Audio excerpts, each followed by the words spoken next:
नमस्कार दोस्तों, स्वागत है आपका संपूर्ण अध्ययन में। आज हम बात करेंगे कारक के बारे में।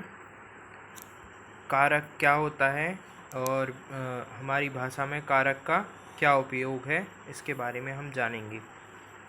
ठीक है मित्रों, आइए शुरू करते हैं। कारक देखिए, कारक क्या होता है। जो संज्ञा एवं सर्वनाम की जब हम संज्ञा या सर्वनाम से कोई भी वाक्य बनाते हैं, संज्ञा, सर्वनाम, क्रिया, इन सब को मिला के जब हम कोई भी वाक्य बनाते हैं, तो जब हम वाक्य बनाते हैं तो उसमें वाक्य बनाते समय उसमें कुछ पद होते हैं।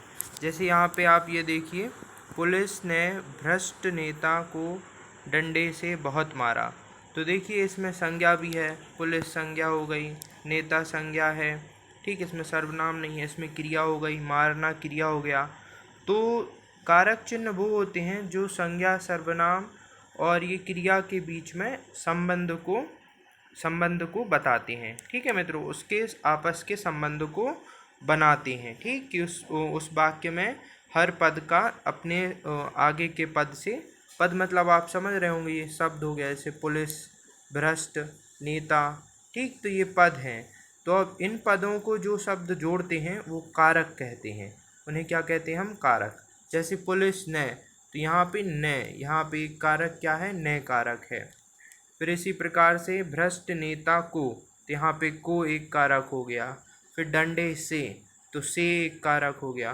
तो इस वाक्य में कितने कारक हैं? 1, 2, 3, 3 कारक हैं। इस हमारे वाक्य में कितने कारक हैं? 3 कारक हैं। ठीक है मित्रों, तो आप समझ गए होंगे कारक क्या होते हैं। कारक क्या होते हैं? जो पदों के बीच संबंध बताते हैं। संज्ञा या सर्वनाम का वाक्य के अन्य पदों से जो संबंध होता है उसे कारक कहते हैं। ठीक है, आशा करता हूँ आपको ये समझ में आ गया होगा। अब देखिए, जैसे ये वाक्य था, पुलिस ने भ्रष्ट नेता को डंडे से बहुत मारा। तो इस वाक्य में पुलिस क्रिया, पुलिस की क्रिया क्या है? मारा। तो ये पुलिस क्या हो जाएगा? कर्ता हो जाएगा। ठीक है, कौन काम कौन कर रहा है? पुलिस कर रहा है। तो पुलिस यहाँ पे क्या हो जाएगा? कर्ता। और क्रिया क्या है उसकी? मारने की क्रिया है। नेता इस मरण क्रिया का कर्म है। ठीक है, तो नेता क्या है? किसको मार रहा है? तो ये मारना इसका, पुलिस का कर्म हो जाएगा कि वो नेता को मार रहा है। तो किसको मार रहा है? वो नेता को मार रहा है। डंडे से यह क्रिया संपन्न की गई है, इसलिए डंडा क्या है? क्रिया का साधन है। मतलब हमारी क्रिया क्या है?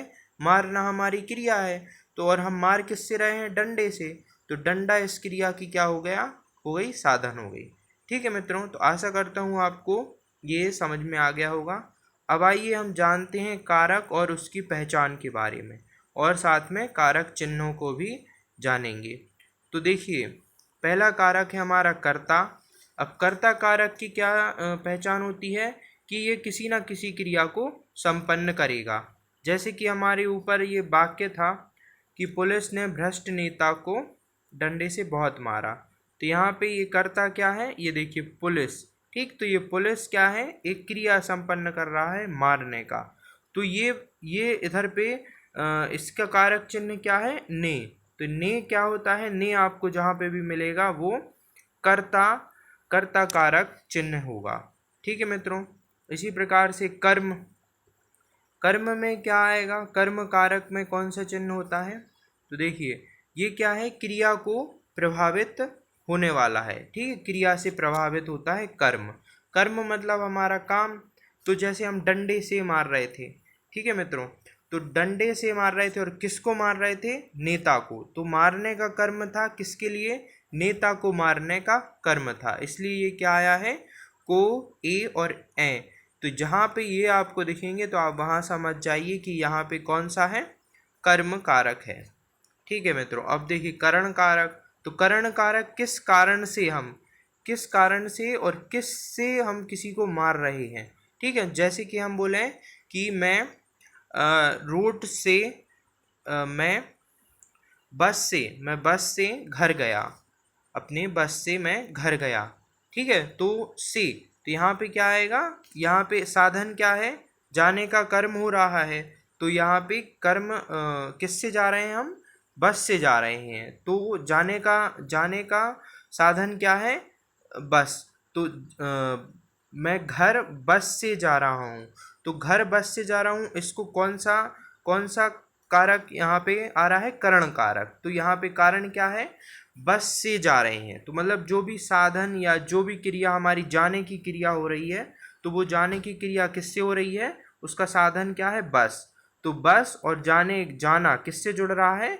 से जुड़ रहा है। ठीक है, हम बस से घर जा रहे हैं, तो बस से, ठीक है ना, बस से जा रहे हैं, तो जाने का कर्म हो रहा है और बस साधन है, तो और बस और जाने के बीच में क्या आ रहा है?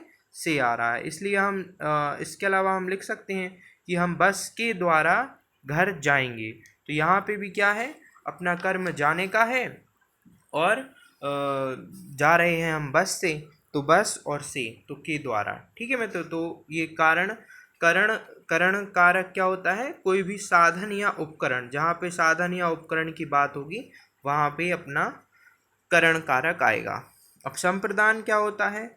जिससे क्रिया के उद्देश्य प्रयोजन का बोध हो, जिसके लिए कोई क्रिया संपन्न की जाए या जिससे कुछ प्रदान किया जाए। ठीक है मित्रों, तो इसके इसके कौन से होते हैं? को, के लिए या ए और ये आएगा। तो आप समझ पा रहे होंगे इसमें कि कोई उद्देश्य है, क्रिया का कोई ना कोई प्रयोजन है, तो वहाँ पे संप्रदान कारक आता है। जब कोई प्रयोजन हो, अपना कोई उद्देश्य है, ठीक है, जैसे कि कोई उद्देश्य है, जैसे जाने का उद्देश्य है, हम बस से जा रहे थे, घर को बस से जा रहे थे, तो यहाँ पे को आ जाएगा। ठीक है मित्रों, अभी हम आगे इसका और भी समझेंगे, आप उसमें अच्छे से समझ जाएंगे।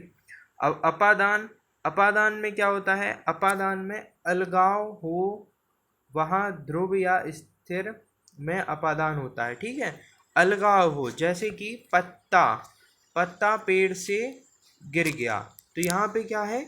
यहाँ पे अलगाव हुआ, तो जब अलगाव होगा तो वहाँ पे अपादान कारक होगा। ठीक है मित्रों, वहाँ पे कौन सा कारक होगा? अपादान कारक होगा। ठीक है मित्रों, अब संबंध कारक, तो ये संबंध बताएगा, दो पदों के बीच में पारस्परिक संबंध बताएगा। तो इनमें क्या आएगा? का, की, रे, रा, री, रे, ना, नी, ने। ठीक है मित्रों, अभी नीचे वाक्य दिए हुए हैं, इनके उदाहरण हैं, हम उनको उदाहरणों से भी समझ लेंगे। ठीक है मित्रों, तो यहाँ पे संबंध बताएगा। तो जब जब भी ये यहाँ पे भी संबंध हो, संबंध जहाँ पे भी ये देखेंगे तो आप समझ जाइए कि वहाँ पे संबंध कारक है। ठीक है मित्रों, अब अधिकरण, अधिकरण कारक में क्या होता है? जो क्रिया के आधार आदि का बोध कराए। ठीक है, तो आधार मतलब जहाँ पे वो क्रिया हो रही है। ठीक है, तो उसमें आएगा मैं, पर, जैसे कि पानी पर, पानी पर नाव चलती है, तो यहाँ पे अपन को स्थान का बोध हो रहा है कि पानी पर नाव चलती है, तो पर यहाँ पे क्या आ गया? अधिकरण। तो ये स्थान का बोध या समय का बोध कराती है। जैसे मैं शाम को घर जाऊंगा, तो शाम को, ठीक है, तो यहाँ पे को आ गया। ठीक, यहाँ पे कोई समय का वो नहीं हो रहा है बोध। ठीक है मित्रों, अब संबोधन, संबोधन किसी को पुकारते समय संबोधन आता है। ठीक है, तो जैसे हे राम, अरे, ओ सुनो तो जरा, तो ये संबोधन हो जाता है। ठीक है मित्रों, आइए देखिए यहाँ पे दिया है करण और अपादान में अंतर। ठीक है, तो ये करण और अपादान में अंतर है। करण और अपादान दोनों कारकों में से चिन्ह का उपयोग होता है। ठीक है, तो करण में भी से का उपयोग होता है और अपादान में भी से का उपयोग होता है, लेकिन दोनों में अंतर है।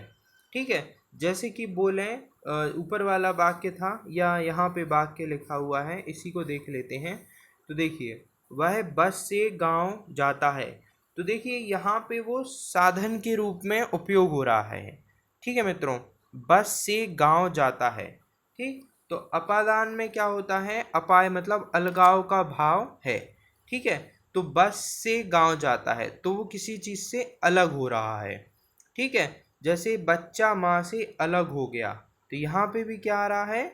अलगाव का भाव आ रहा है।